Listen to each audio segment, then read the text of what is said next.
Now, from the Weather Tracker TV Storm Studios, this is your weather tonight. Here's Chief Meteorologist William Cole. All right, folks, here we go now, heading right on into our Thursday evening. And I tell you what, your Thursday evening, it's going to be pretty similar to your Thursday afternoon. We have more rain on the way. It won't be a washout, but periods of rain possible. So we're going to get you caught up on that rain timeline. Could there be any more rain chances on down the road? We'll answer that question. And then what about some of these chillier temperatures? Of course, we have the cold front come through today. And again, if you are trying to make any kind of Thursday evening plans, even with the rain chances out there, keep in mind it is going to be chilly as well. Temperatures here through the evening, they essentially flatline through the 50s, meaning they don't move a whole lot. And again, with that pretty brisk northerly wind coming in, it will be definitely a chillier evening. Obviously, the opportunity of rain throughout the evening as well. Now, this is what we did this afternoon. These are your radar estimated rainfall totals here. And the data basically right on the money from what we were at least anticipating as we went through the day, a quarter to a half an inch, kind of in general around the area. A few locations like maybe up in Hunt County, up around Greenville, maybe right around 3/4 of an inch. So not a heavy rain, not an ultra light rain, but just kind of that good old fashioned soaking rain.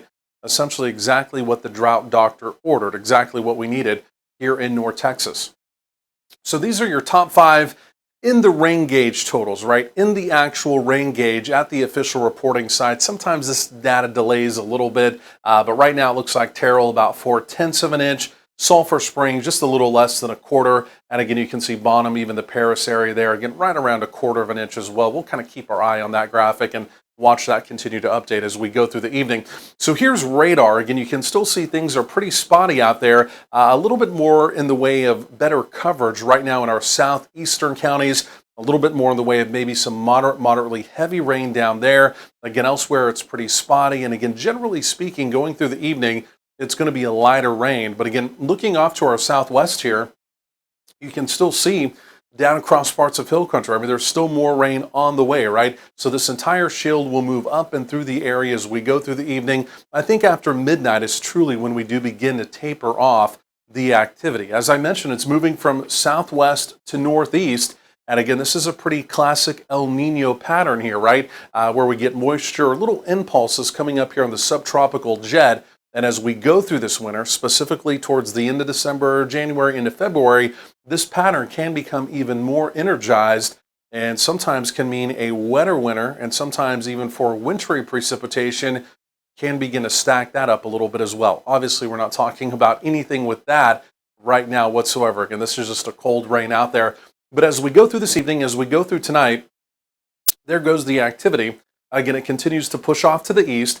We basically get a break Friday into the weekend, but as we get into Monday, as we get into Tuesday, it's going to be a similar story. We have another little impulse coming up from the southwest, and we'll do it all over again with another opportunity of rain. Rain chances Monday and Tuesday are looking a little bit spottier now, but there may still be that opportunity. And again, I'll detail that out coming up. Otherwise, no opportunity of severe weather, right? Could we maybe have a rumble of thunder in our southeastern counties? Not impossible, but right now, what we've seen throughout the day, again, this has basically just been a good old-fashioned rain. So going through the evening, this is the modeling. Again, you can see through most of the evening, right, just periods of rain around. That's the best way to describe it.